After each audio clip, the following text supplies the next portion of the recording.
Belanda pertama kali menduduki Magelang pada abad ke-19. Selama masa penjajahan Hindia Belanda di wilayah yang sekarang menjadi Indonesia. Magelang adalah bagian dari wilayah Jawa Tengah yang menjadi target ekspansi Belanda untuk mengamankan sumber daya dan mengukuhkan kekuasaan kolonial mereka di Pulau Jawa. Pada saat itu, Magelang menjadi pusat administrasi dan perdagangan di wilayah tersebut. Salah satu peninggalan bersejarah yang paling terkenal adalah Candi Borobudur, yang ditemukan oleh Sir Thomas Stamford Raffles pada tahun 1814. Selama masa penjajahan, penduduk setempat mengalami penindasan dan eksploitasi oleh penguasa kolonial. Jika berbicara mengenai bangunan tua yang ada di Kota Getuk ini, bangunan ini merupakan salah satunya.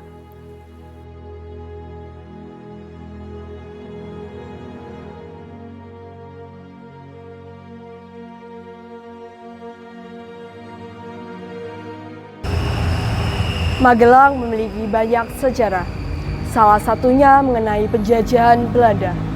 Peninggalan-peninggalan era kolonialisme Belanda masih ada hingga saat ini, seperti bangunan yang ada di belakang saya ini.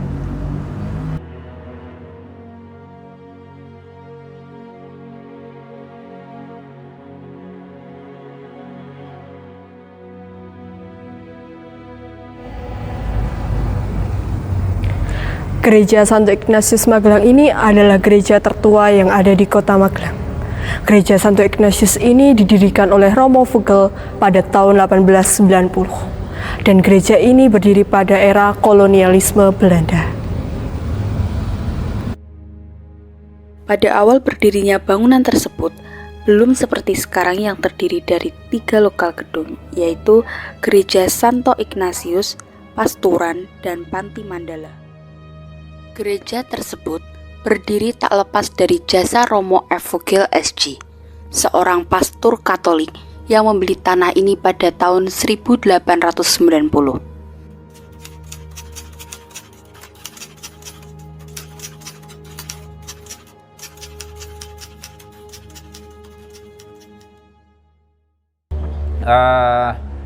Gereja Santo Ignatius ini berdiri pada tahun 1899. Tepatnya tanggal 31 Juli 1899.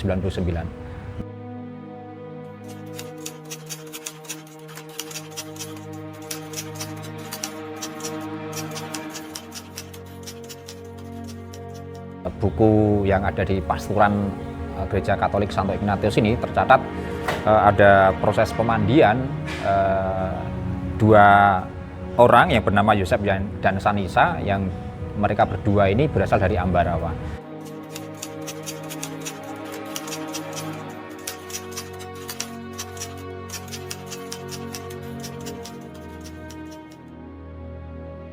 Peristiwa pemandian 2 orang ini merupakan suratnya itu salinan dari sebuah surat yang berasal dari Santo Petrus Kidul Loji, Yogyakarta.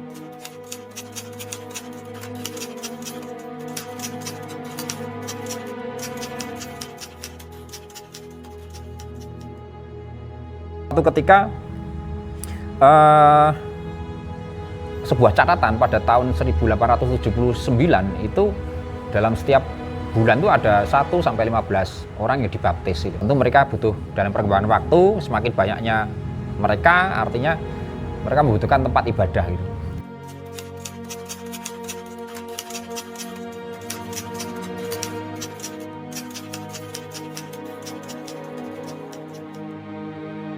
Ada seorang pendeta dari Belanda namanya Romo Vogel.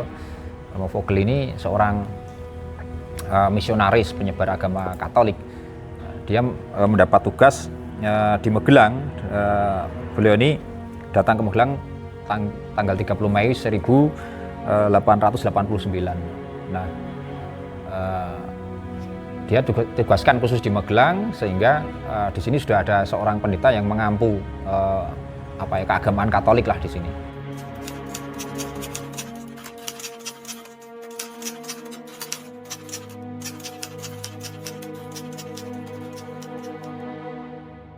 pada tahun 1890 itu membeli sebuah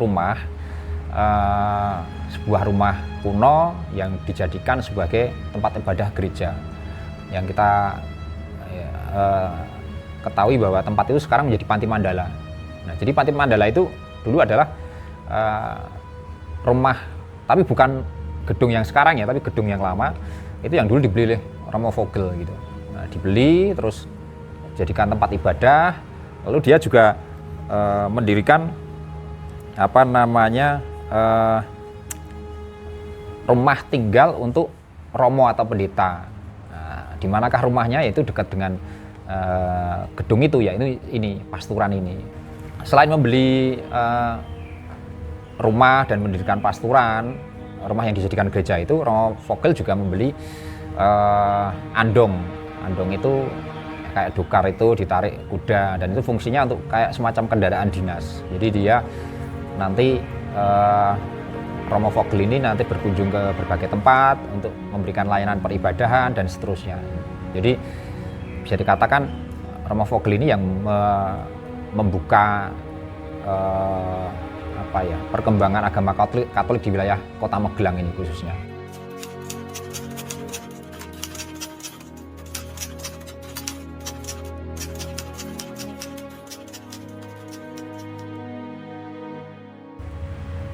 Romo Vogel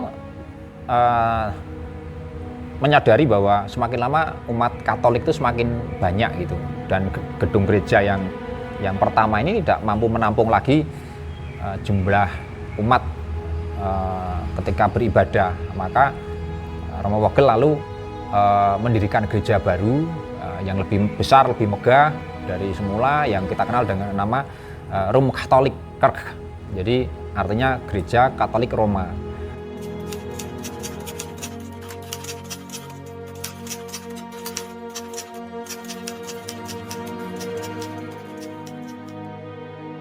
Di mana gereja ini sebenarnya tidak serta-merta langsung jadi, karena saat itu Romo Vogel ketika mau membangun gereja itu mengalami penundaan karena oleh pemerintah Belanda ditugaskan atau dikirim ke Lombok.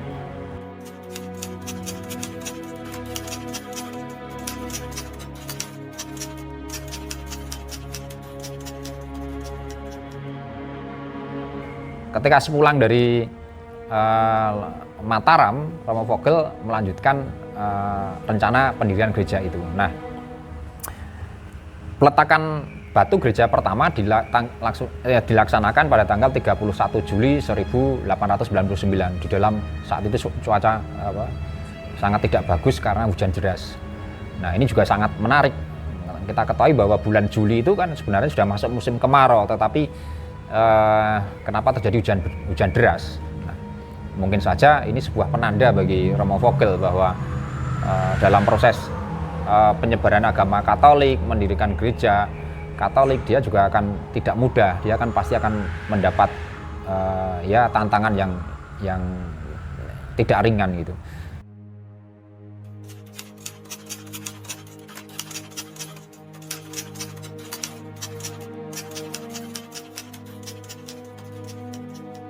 Jadi dia mendirikan sebuah bangunan gereja yang sangat megah, yang bergaya, beberapa mengatakan art gotik.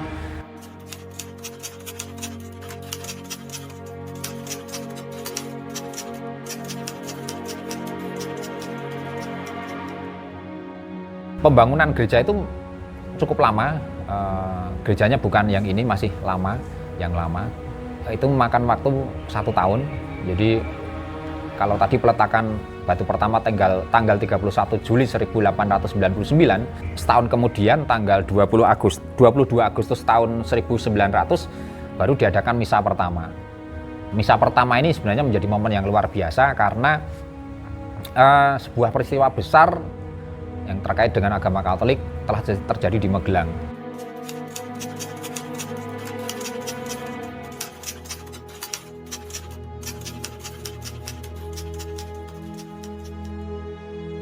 Sedangkan pemberkatan gedung tanggal 30 September 1900.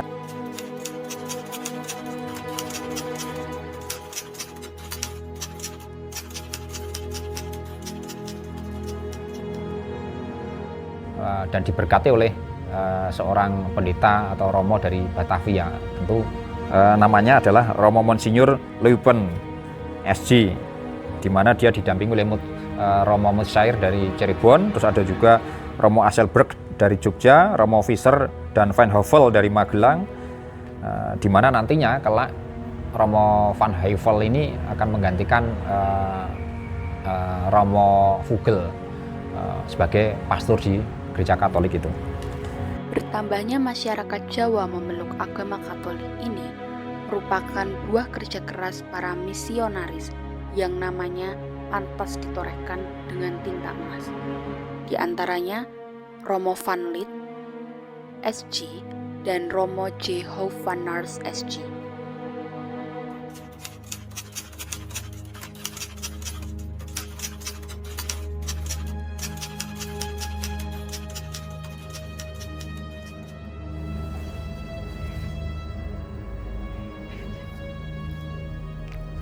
Gereja ini juga mengalami masa kelam di saat revolusi, di mana kedudukan tentara Gulka dan penumpasan keluarga pastoral.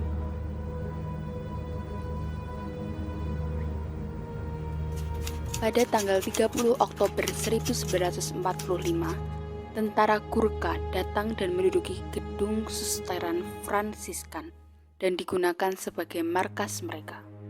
Keesokan harinya, pada tanggal 1 November 1945, sebuah drama berdarah berbau fitnah menimpa seluruh keluarga pastoran Magelang.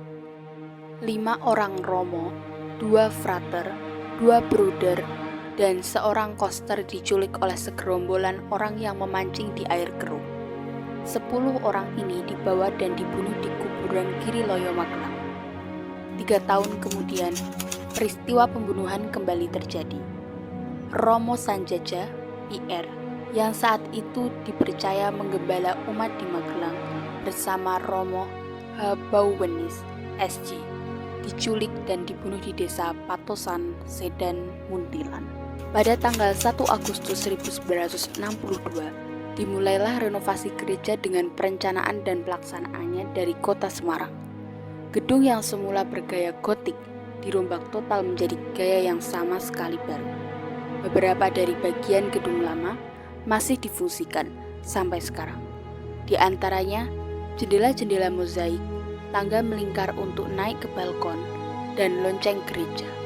Dana pembangunan diperoleh dari Kauskupan Agung Semarang, dari para donatur dan partisipasi umat melalui kolekte, dan juga uang saku pribadi Romo Van Housden SG. Pembangunan renovasi gereja selesai dalam waktu sekitar 3 tahun.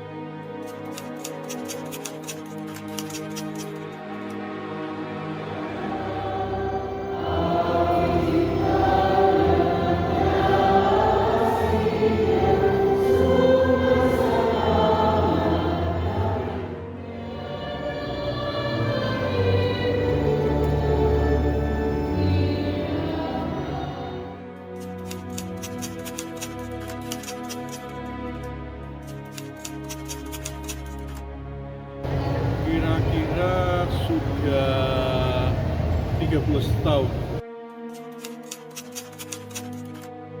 Kesannya meriah ya, karena ini gereja besar, gereja kekepan, dan umatnya itu yang hadir selalu banyak. Di segi bangunan gedung, yang saya tahu dari tahun 2010 bangunannya tetap ya, tapi setiap tahun selalu diperbaiki, bukan direnovasi tapi selalu diperbaiki, dijaga kebersihannya dan juga tampilannya.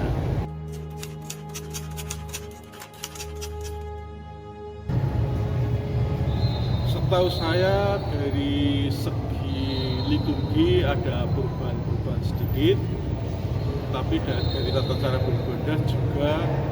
Tapi yang jelas semakin membuat umat itu di dalam beribadah semakin khusyuk, katakanlah begitu.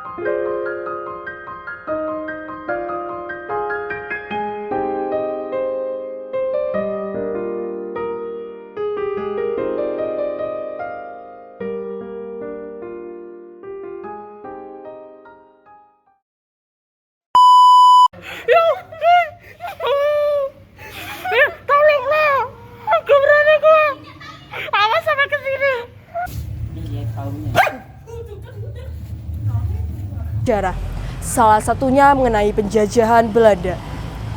Di era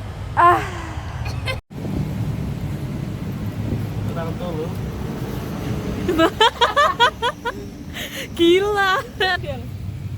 Capek banget. Dia abis les langsung ke sini, langsung disuruh. Tapi kan les-lesannya kan seperti kutub utara. Bener kan? Tidak akan gerah. Kalau di sini gurun Sahara ya? Iya. Cuak. Kamera roll. Action. gereja ini mengalami ulang.